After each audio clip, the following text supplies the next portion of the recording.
Hello student, आप सभी को इंडियन एजुकेशन में स्वागत है। आप लोग को पढ़ाने के लिए लाई हूँ ग्रामर। तो आज क्या पढ़ना है, तो ग्रामर में नेगेटिव सेंटेंस के बारे में पढ़ाने जा रही हूँ। तो देखिए, आप सभी वीडियो अच्छा लगे तो वीडियो को लाइक और सब्सक्राइब जरूर कीजिए। तो आज क्या पढ़ना है, नेगेटिव सेंटेंस, नकारात्मक वाक्य। तो नेगेटिव सेंटेंस को क्या कहेंगे, तो नकारात्मक वाक्य कहते हैं। तो नकारात्मक वाक्य सब्जेक्ट के बाद डू नॉट और डज नॉट का लगाकर बनाया जाता है। नकारात्मक वाक्य क्या लगाकर, तो नॉट लगाकर, जिसमें डू नॉट डज नॉट लगाकर ये नकारात्मक वाक्य को बनाया जाएगा, उसे नेगेटिव सेंटेंस कहा जाता है। उससे क्या होगा, तो नेगेटिव सेंटेंस कहा जाएगा। तो इसी प्रकार वाक्य की बनावट होती है। इसी प्रकार क्या होगा, तो वाक्य की बनावट होती है। तो सब्जेक्ट प्लस डू नॉट और डज नॉट प्लस वर्ब का पहला रूप लिखा जाता है। इसमें सब्जेक्ट प्लस डू नॉट और डज नॉट प्लस वर्ब का पहला रूप लिखा जाएगा। जैसे में हो गया कि रीड, रेड, रीड।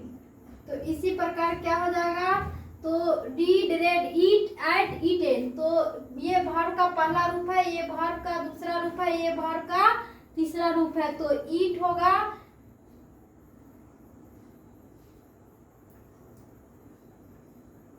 ये हो गया कि वर्ब का पहला रूप में ईट है, दूसरा रूप में क्या है, तो एट है, और तीसरा रूप में क्या है, तो ईटेन। ये वर्ब का तीसरा रूप में क्या प्रयोग किया जाएगा, तो ईटेन। तो इसमें किसका प्रयोग किया जाएगा, तो वर्ब का पहला रूप का। तो वर्ब में क्या होगा, तो रीड, एट, खाना का होगा एट, ईट, एट, ईटेन। तो ईट होगा वर्ब में पहला, वर्ब का पहला रूप में क्या लिखाएगा इसमें, तो ईट लगाया जाएगा। तो ये सब्जेक्ट में वर्ब में क्या होगा, पहला रूप लिखा जाएगा, वर्ब का पहला रूप लिखा जाएगा। तो इसमें जब सब्जेक्ट थर्ड पर्सन में होगा, जब सब्जेक्ट पर्सन किस पर में होगा, तो ये थर्ड पर्सन में सिंगुलर नंबर में रहता है, तब डज नॉट का प्रयोग होगा।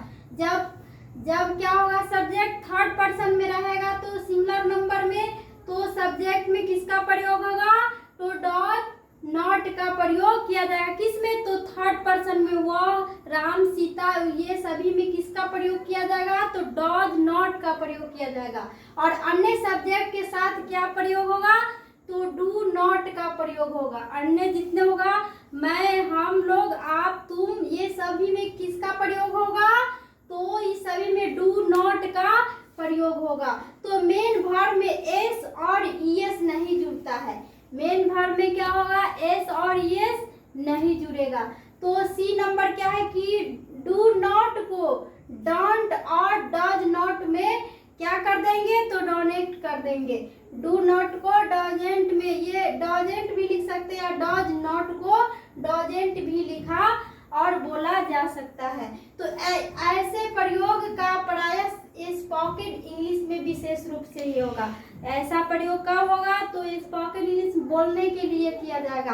तो ट्रांसलेट इनटू इंग्लिश, अब क्या है कि ट्रांसलेट इनटू इंग्लिश, तो इसको इंग्लिश में क्या करना है, तो अनुवाद करना है। तो ये क्या है कि पहला नंबर क्या है कि मैं नहीं खाता हूँ।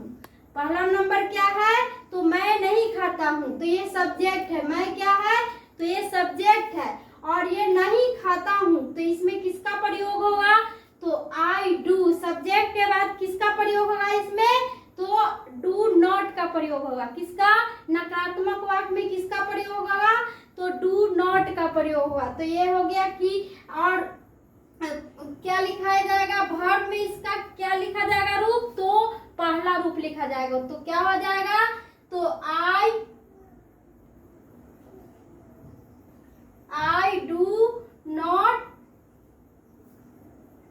इट, क्या हो जाएगा, तो आई डू नॉट इट, मैं नहीं खाता हूँ। तो मैं नहीं खाता हूँ का होगा आई डू नॉट इट। तो ये सब्जेक्ट हुआ, और ये नेगेटिव सेंटेंस का नकारात्मक वाक्य में क्या हो जाएगा, डू नॉट का प्रयोग किया जाएगा। सब्जेक्ट के बाद किसका प्रयोग किया जाएगा, तो ये नहीं खाता हूँ, तो इसमें डू नॉट का प्रयोग होगा।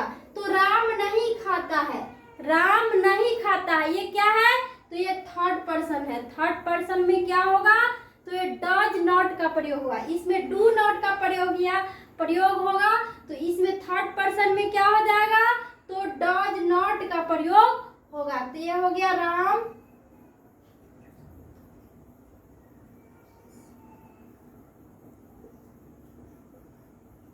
क्या होगा, तो राम नहीं खाता है, तो राम डज नॉट ईट। तो इसमें किसका प्रयोग होगा, नहीं खाता है तो डज नॉट का प्रयोग है, क्योंकि ये थर्ड पर्सन है। तो थर्ड पर्सन में किसका, तो डज नॉट का प्रयोग होगा, किसका, तो डज नॉट लगेगा। तो हम लोग नहीं खाते हैं, हम लोग नहीं खाते हैं, ये क्या है, तो सेकेंड पर्सन, हम लोग नहीं खाते हैं, तो इसमें क्या होगा, तो बी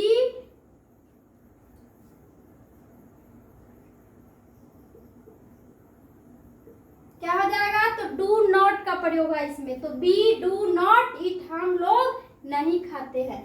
तू नहीं खाते हो, तो इसमें किसका प्रयोग हुआ, तो यू डू नॉट ईट। ये सभी किस में है, तो ये सभी सेकेंड पर्सन में होगा, तो you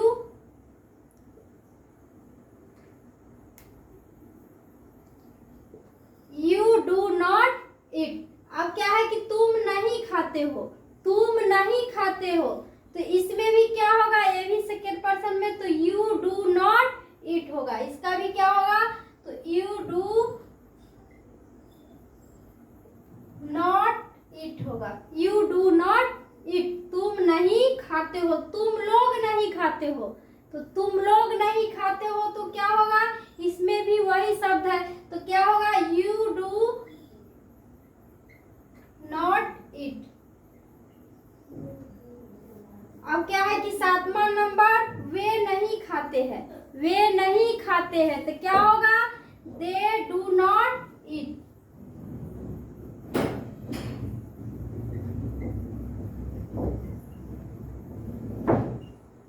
they do not eat, वह नहीं खाता है, वह नहीं खाता है, तो ये क्या होगा, थर्ड पर्सन में, वह नहीं खाता है, तो ये कौन पर्सन हो जाएगा, थर्ड पर्सन। तो इसमें क्या लगेगा, तो डज का प्रयोग होगा, किसका, तो डज नॉट का प्रयोग होगा। नॉट लगाने के बाद कौन सेंटेंस बन जाता है, तो यही नकारात्मक वाक्य, नेगेटिव सेंटेंस बन जाएगा। तो ये क्या होगा, वह नहीं खाता है, तो ही डज नॉट ईट। वह नहीं खाता है, तो ही डज नॉट ईट। वह नहीं खाती है, अब ये क्या है कि वह नहीं खाती है, तो ये स्त्रीलिंग में हो जाएगा कि वह नहीं खाती है, तो यहाँ पर क्या हो जाएगा, तो सी डज नॉट ईट। यहाँ पर ही हुआ, वह नहीं खाता है, तो ही, और वह नहीं खाती है स्त्रीलिंग में हुआ, तो क्या हो जाएगा, तो सी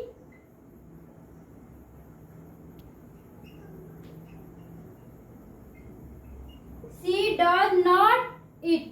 अब क्या है कि राम नहीं खाता है, राम नहीं खाता है, तो क्या होगा, तो राम डज